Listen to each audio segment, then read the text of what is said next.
তৃণমূল সাংসদ সায়নী ঘোষের এই ছবিটা খুব ভাইরাল হচ্ছে, যেখানে দেখা যাচ্ছে বিজেপির উত্তরীয় পড়ে আছে সে।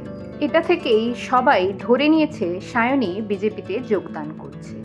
সায়নী ছিল তৃণমূলের একজন বড় বিধায়িকা এবং দিদির খুব কাছের একজন মানুষ। তৃণমূল যখন ক্ষমতায় ছিল তখন সায়নীর নানা বক্তব্য নানাভাবে মানুষের কাছে এসেছে। সেই নিয়ে তাকে কটাক্ষও শুনতে হয়েছে। অনেকেই মমতা ব্যানার্জির সেকেন্ড জেনারেশন হিসাবে তাকেই ধরেছিল, কারণ সে মমতা ব্যানার্জিকে পুরোপুরিভাবে ফলো করত।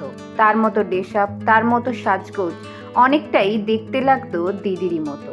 তাই এই বক্তব্যও তাকে অনেকে বলেছে। কিন্তু এবার যখন তৃণমূল দল হেরে গেল, তারপর থেকে সায়নীকে আর সেভাবে দেখতে পাচ্ছেন না মানুষ। তারই মাঝে এই ছবিটা ভাইরাল হওয়ায় অনেকেই মনে করছেন তিনি হয়তো বিজেপিতে যোগদান করেছেন। এটা সত্যি কিনা তার কিন্তু কোনো বিবরণ নেই।